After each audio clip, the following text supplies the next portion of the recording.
The Newsroom is a far cry from a show that goes out of its way to tell the stories of marginalized groups in society, but there are some instances where Aaron Sorkin comments or reflects on the state of race or sexual orientation in a rather thoughtful way. Like when Will pushes back against the booing of a gay soldier during a Republican primary debate, or the gay black supporter of conservative presidential candidate Rick Santorum standing up for himself in an interview with McAvoy, before conceding that Santorum doesn't believe that a gay man, like himself, is fit to be a teacher. It's quite a terrific scene, actually. But none of the main characters are openly gay or queer, and the only people of color in the main cast are played by Dev Patel and Olivia Munn. While I believe the actors are quite effective in their roles, their characters are never explored through the lens of people of color in an office setting with a large majority of white people. So this leaves us with only one group of people that Aaron Sorkin does not identify with that he takes the time to explore. Straight women. First, I'm hoping to do an analysis of a handful of the leading female characters and find the places where Sorkin seems to be getting it right and where he isn't. Then, I want to cover the one societal level topic that is mainly focused on women in this show. And finally, I want to cap it off with an analysis of how one specific character undergoes the most significant evolution of the show's female characters, despite her rather low screen time. Just to be clear, I'm not going in any specific direction in the creation of this video essay, positive or negative. I just hope that through my research and analysis, I can uncover as comprehensive of a palette as possible regarding how a man like Aaron Sorkin chooses to portray a group of modern-day women in not just the workforce, but at the front lines of the news industry. We'll start with the depiction of the show's three main female characters: Maggie Jordan, played by Allison Peel, Sloan Sabbith, played by Olivia Munn, and Mackenzie McHale, played by Emily Mortimer. So, who is Maggie Jordan? The answer: arguably the worst character in the entire show. Her character can be broken up by her characterization in each season. We're introduced to her in the pilot episode with an argument with her commitment-phobe boyfriend of 4 months, executive producer Don Kiefer, who's unwilling to meet her parents so soon into the relationship.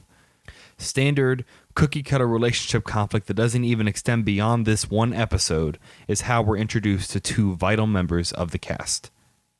Yippee. Their conversation evolves to discussing her role in the company, where she says, I was an intern and he promoted me to his assistant. To which Don replies, He didn't promote you, honey. He thought you were his assistant. This sets up the rest of the episode to be a series of humiliating, condescending sequences for Maggie in the pilot. Specifically, the numerous times Will calls her Ellen, and both Don's and new senior producer Jim's doubts about her ability to write a memo. Which of course she can. But this episode was mostly about how the men around her interacted with her. How was her own decision making? Well, from the beginning of the show, Sorkin sets up a mutual attraction between Maggie and Jim Harper, who meet in the pilot of the show. The problem is that Maggie is dating Don, so nothing can happen between them, right? By the fourth episode of the season, Don suggests setting Jim up with Lisa, Maggie's best friend and roommate. Maggie gives a number of reasons as to why this shouldn't happen, but of course it ultimately does. And now Jim and Lisa are in a relationship. The majority of the rest of Maggie's time this season finds her caught in this quadruple waste of everyone's time that doesn't even work as entertainment to kill time, due to the non-charming existence of a character written surprisingly poorly by Mr. Sorkin. But the biggest red flag comes up in the season 1 finale that is enacted by a scene from the season's second to last episode. In episode 9, Jim, currently separated from Lisa, gets some rather ill-timed advice from Mackenzie to go after Maggie. When he shows up in Maggie's apartment, not only is Lisa there, but Don is there as well. This leads to Jim throwing away his plan and walking away with Lisa. In episode 10, the season 1 finale, Maggie tells Lisa at dinner that Don believed that Jim wasn't there to see Lisa, hinting at the idea that he was there to see Maggie instead. Lisa storms out and Maggie follows. But before Maggie can reach her, a Sex and the City tour bus splashes water all over Maggie, who then has one of the most ultimate breakdowns I've ever seen on television, ranting about what the life of an actual, regular NYC woman is like and how, when you fall for a guy and he's going out with your best friend, it doesn't work out. Things get really bad. And just when you thought the melodrama was on overload, guess who's on the bus? Maggie? Jim is on the tour so he can connect with more of the things Lisa likes, trying to reflect on the current relationship he's in instead of forcing something with Maggie. An embarrassed Maggie runs away, and Jim, knowing how she really feels for him now, runs after her. Then, they kiss.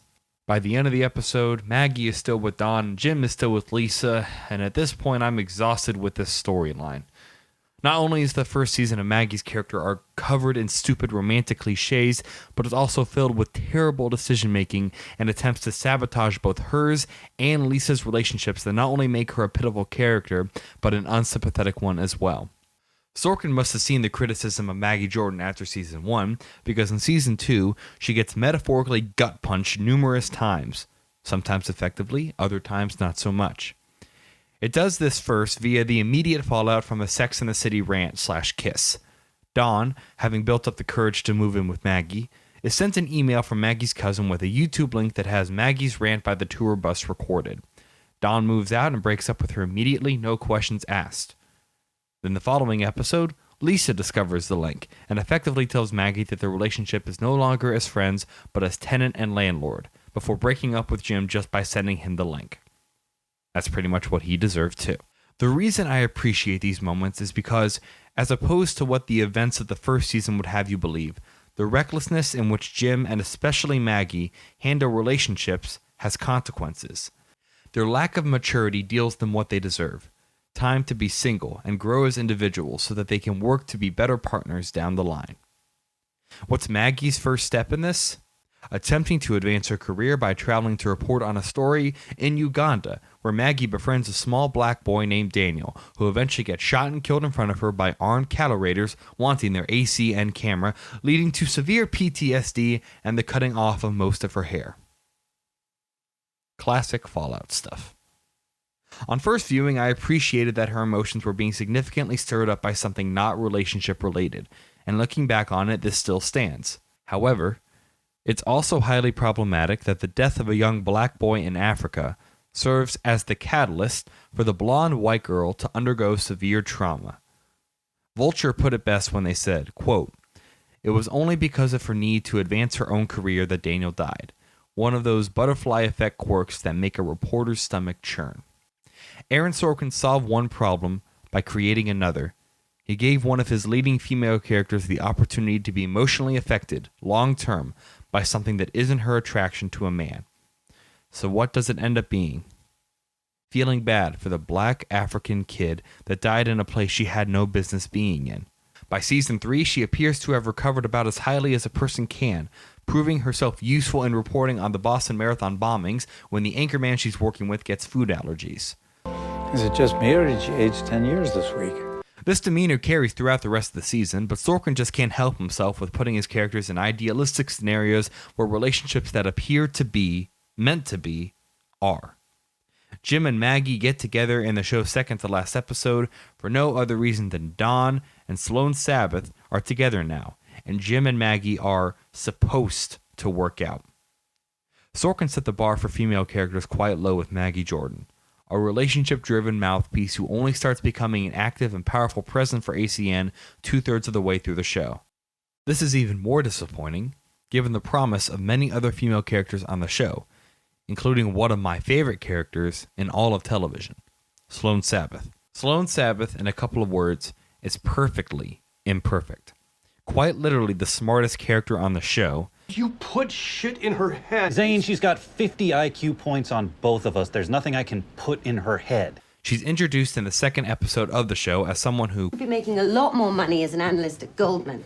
but who also legitimately likes her job reporting financial news. She's incredibly passionate about subjects like nuclear radiation in Japan or the economic recession of the US, and she plays to those passions with obvious and commendable intensity. She consistently fights off the sexism present in her office. You're suspended with pay. I don't want the goddamn pay! Don't front off with me, girl! Don't call me girl, sir. Zane, I'm telling people where the fucking money comes from, and if you have a problem with that, you should speak to the president of the news division, Charlie Skinner. And if you ever lead me by the wrist of that newsroom again, I'm gonna take out each of your goddamn knuckles with a ball-peen hammer. She undergoes relationship trauma that is deeply effective, as she deals with the fallout of a pissed-off ex who posted naked pictures of her online.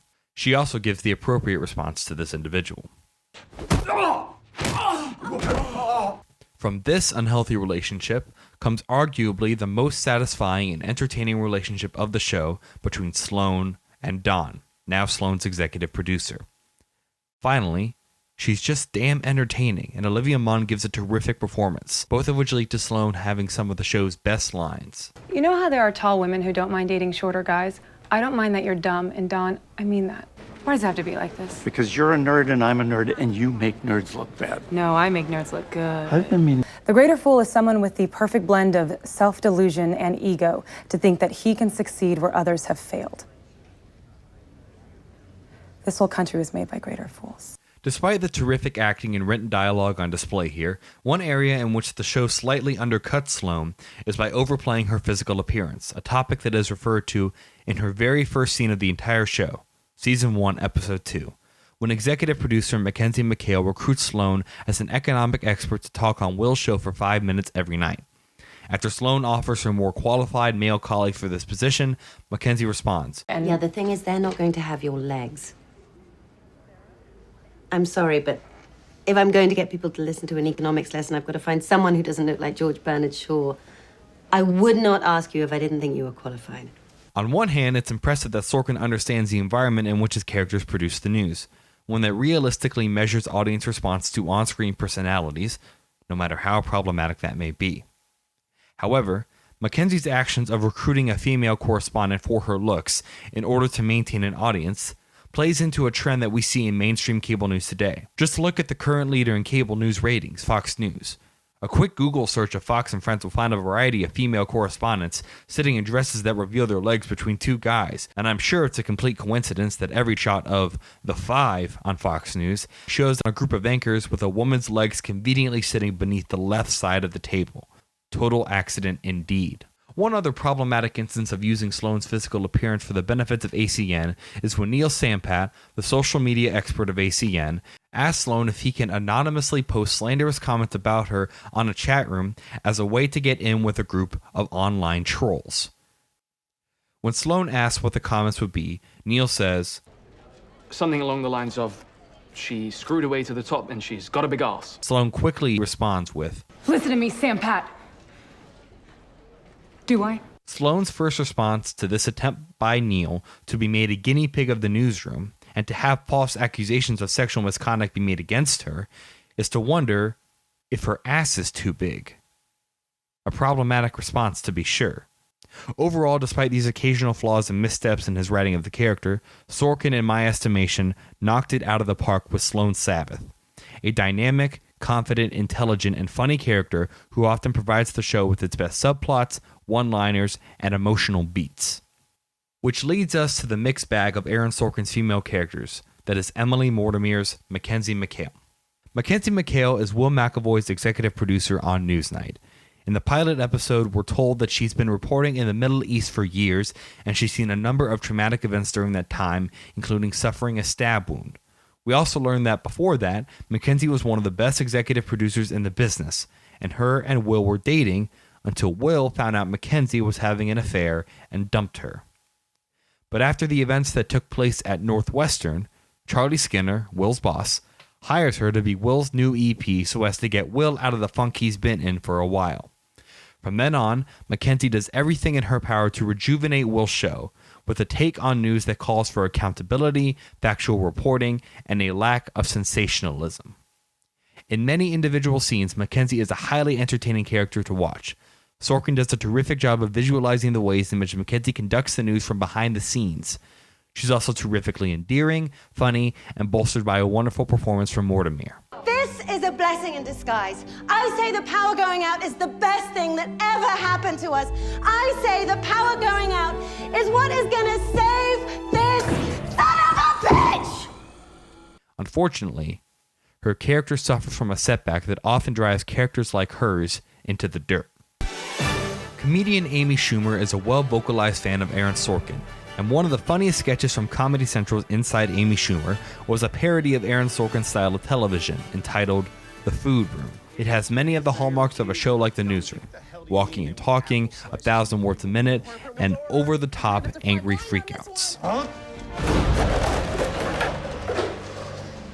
But the most wow, that was brutal moment of the sketch was this quote from Amy to her manager boss, played by Josh Charles, a veteran of Aaron Sorkin's Sports Night. A woman's life is worth nothing unless she's making a great man greater. This appears to be the endgame of the character of Mackenzie McHale, a woman whose motivations are continuously influenced by Will McAvoy. The pilot does do a good job of establishing her wanting to have news be good and popular simultaneously. And Sorkin succeeds whenever he establishes the hopelessness Mackenzie feels whenever she wants to deliver the news properly. But for Mackenzie, when it's not about the news, it's almost always about Will. The only things Sorkin has for Mackenzie in terms of character arcs are linked to her romance with Will. The personal life of Mackenzie is rarely, if ever, explored outside of that shadow. Her producer Jim explains the numerous countries he and Mackenzie traveled to together and notes that she won 2 Peabodys, but we never hear Mackenzie talk about that, or her stab wound, or any of the personal demons that don't involve Will. At least Sorkin explored the personal trauma of a character like Maggie Jordan, but Mackenzie, in the context of the narrative Sorkin has created, is a little more than the support system Will needs to transform into an effective newsman. Essentially, Sorkin is quite a hit-or-miss writer when it comes to leading female characters. At their best, they are confident, effective decision-makers whose personal traumas and emotions are thoroughly explored.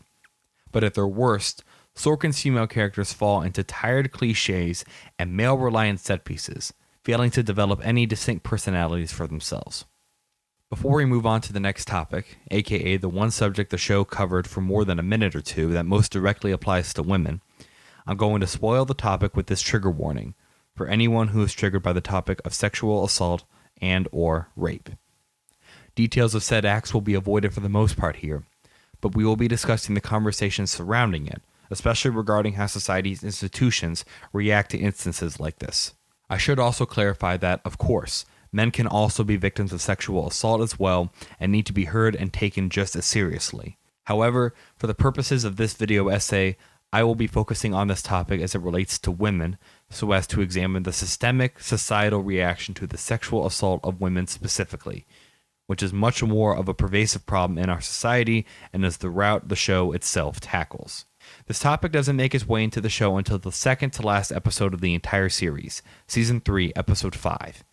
In an effort to bring a younger audience to Atlanta's cable news, Don's bosses, including President of the News Division, Charlie Skinner, tell Don to cover the story of a Princeton student, Mary, who set up a website allowing women to anonymously accuse men of rape who don't have enough evidence for the police to take action after she, herself, accused 2 fellow male students at her university of rape to campus police, and no action was taken.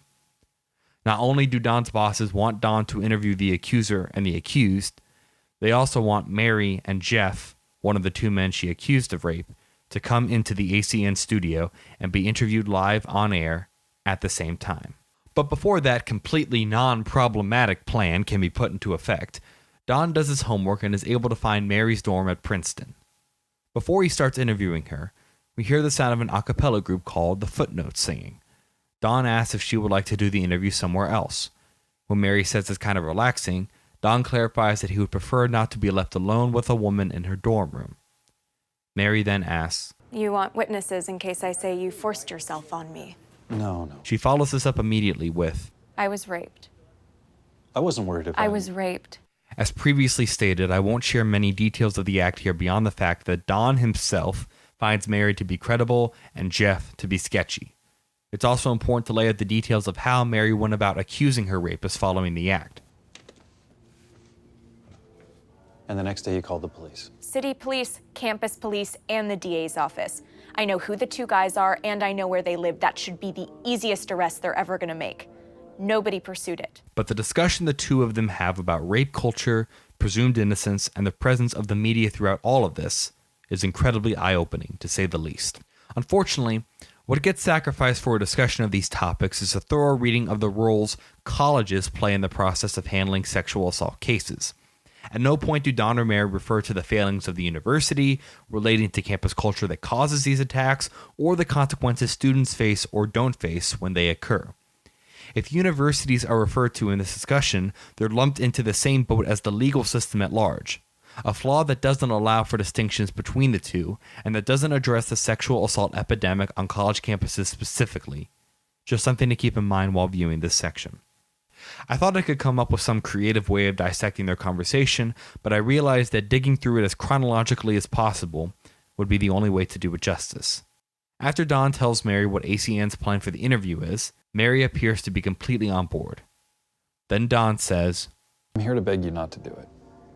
This scene is stretched out through 3 different segments within the episode, and Dawn's line here ends the first segment. The second one begins with Dawn saying he's already spoken to Jeff, who claims not only that the sex was consensual, but that Mary said, Mary, he says you said, fuck me, fuck me, fuck me, get 2 guys in here who will fuck me. Dawn then says that Jeff changing his story a little would come out in a trial, to which Mary responds, There's not going to be a trial. There's not going to be an arrest, and there's not going to be an investigation. Mine's going to be one of the 700,000 untested rape kits, so I started this website.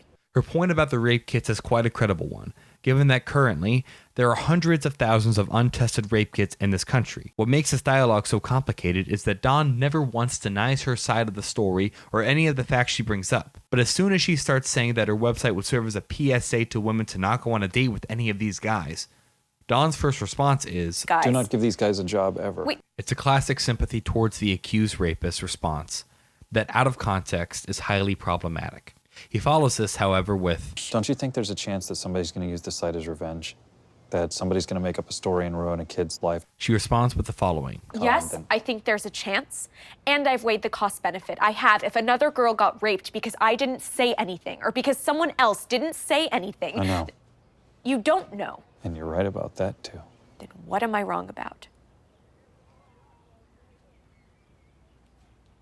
What am I wrong about? This opens up the most complicated can of worms regarding this subject. In a situation where we could give women the voice and channel they need to name the people who have abused them, do we go forward with it if there's even the slightest chance that innocent people could be accused as well? As you can tell, I love the lighthearted stuff. There is, without a doubt, a massive problem with the reporting and prosecution of rape cases in the United States. Here are some statistics courtesy of RAINN, Rape, Abuse, and Incest National Network, that illustrate the status of American sexual assaults from 2010 to 2016. Incredibly far from ideal, indeed.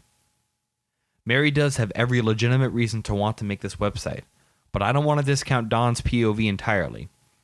A 2010 US study found that 2 to 10% of rape accusations tend to be fake.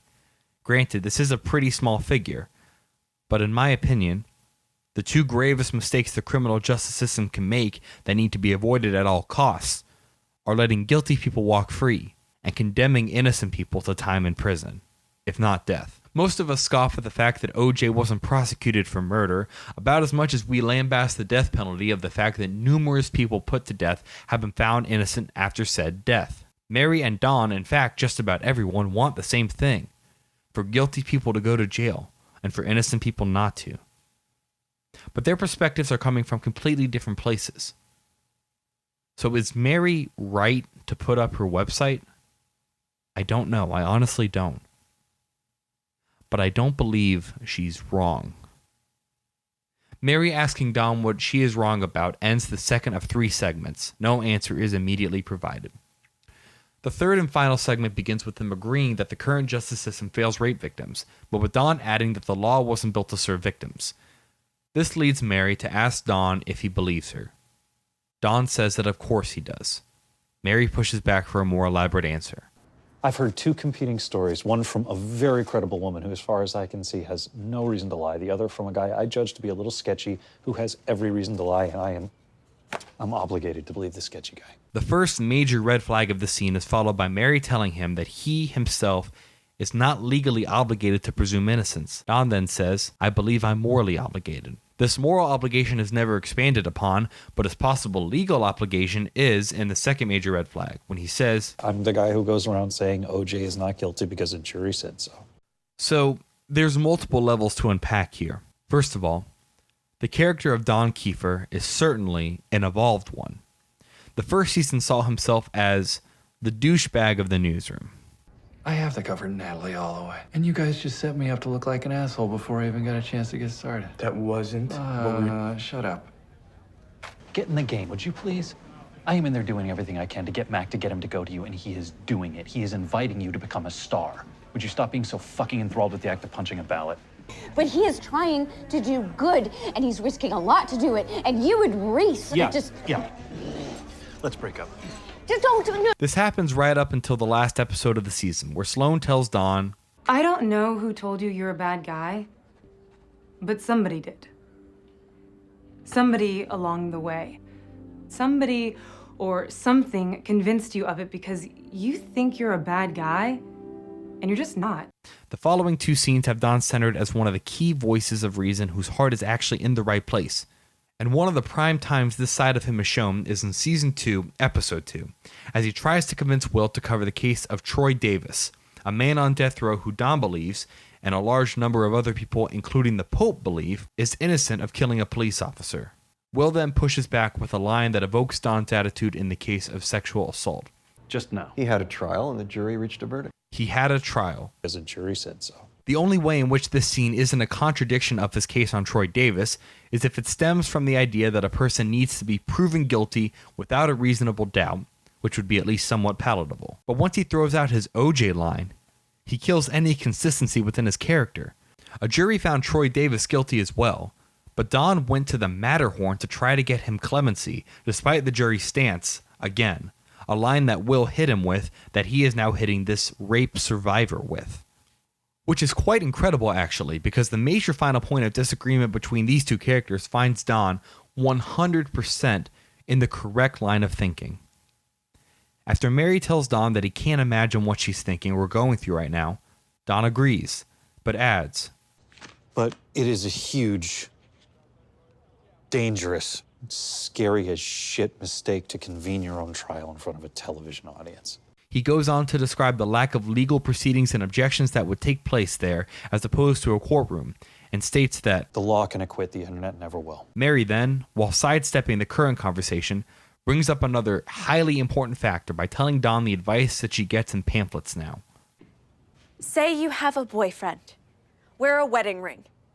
I'm supposed to protect myself from a man by pretending I'm the property of another man. And of course, there's no shortage of good fashion advice. They talk for a bit about putting the fear back into men with the site and the obligation that she has to name her attacker before coming back to the point Dawn initially brought up. But the site is going to clobber an innocent person, and there is no chance that it won't. And if you face off with the guy you've accused on TV, it is going to be a lawless food fight with irreversible, irretrievable consequences. Teams will be formed, you will be slut-shamed, and you won't get the justice you're looking for. That's why I'm asking you to refuse. A few moments later, Dawn sums up his belief even more succinctly. It's sports, Mary. It'll be covered like sports. Mary responds, I'm gonna win this time. In all likelihood, Dawn is correct on how the interview would proceed. It was certainly covered like sports in the case of Christine Blasey Ford, the woman who recently testified before Congress accusing Supreme Court nominee Brett Kavanaugh of sexual assault.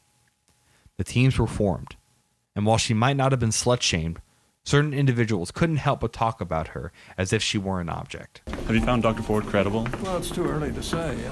I don't think she's uncredible. I think she's an attractive, good witness, but it's way early. What do you mean by attractive, sir? Oh, in other words, she's pleasing. And even in this formal proceeding with congresspeople and prosecutors, she also did not get the justice she was seeking. Not even to prosecute Kavanaugh and send him to jail. Just to keep a man of his questionable character from joining the law of the land, the Supreme Court. So the idea that she's gonna, quote, win this time is tragically naive. Once she accepts Dawn's offer, Dawn lets her know that they'll be in touch and leaves.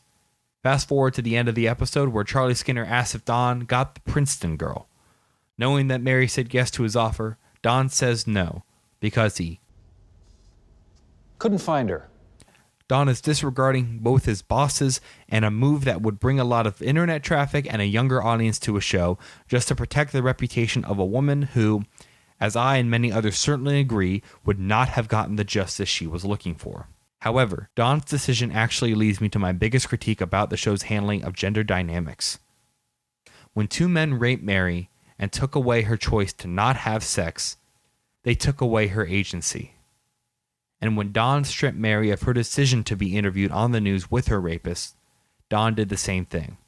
Now, to be perfectly clear, Dawn is not an evil, horrible monster who is anywhere close to the level of bad as a rapist, but his tendency to take action that supersedes that of a woman is less problematic than the idea that this should be celebrated. There's one final aspect to Sorkin's depiction of women I want to explore, and it doesn't revolve around the fiery and funny as hell Jane Fonda or the bland and uninteresting Kat Dennings. No, it's about the sorority girl. While Will McAvoy's message in the show's pilot certainly holds up in many ways to this day, it's slightly undercut by two gender-related things. First, his continual reference of the great feats men accomplish disregards, even if accidentally, the great strides women made in pushing the country forward too. And second, it's tainted by his dismissing of the student asking the question as, "Got you, sorority girl," and saying, "Just in case you accidentally wander into a voting booth one day, there's some things you should know." It's blatantly disrespectful and traced with a not-so-small hint of sexism. To say this to a nervous college student who was one of the few people who had the guts to ask someone like Will McAvoy a public question, after the obvious humiliation we see her feel at Will's answer to her question, this character disappears from the show until the closing minutes of the season 1 finale, who McAvoy notices applying for an internship with ACN and sprints across the newsroom to interview him herself. She reveals herself to be Jennifer Johnson, an early graduate of Northwestern who wants to be a part of ACN because she wants to be, like Will McAvoy, a greater fool, whom Sloan described earlier in the episode as someone with the perfect blend of self-delusion and ego to think that he can succeed where others have failed. Will fits that description in his attempts to report on the news based on what the public needed to hear over the course of the past season, instead of on what corporate interests most wanted from him or what got him the best ratings. And these actions, not just his words on America's lack of greatness, provide Jennifer with the inspiration to re-enter the lion's den that devoured her at Northwestern. So when Will asks Jennifer to repeat her question, he gives a radically different answer. What makes America the greatest country in the world? You do. Will McAvoy's reversal from sorority girl to the reason you make our country great says less about Will than it does about Jennifer. She's someone who embodies the best kind of individual, highly motivated, overachieving, eager to make a positive change in the world. And if she's a greater fool, she's that in the best way possible. She's unafraid of Will's intimidating presence, and she's willing to work for him, because the actions she's seen him take for several months override his name-calling. From the surface, she appears as one of the most obvious fools there ever was. When looking within, we understand her motivation and drive to change the world where others have failed. I believe we should all strive to be as foolish as her.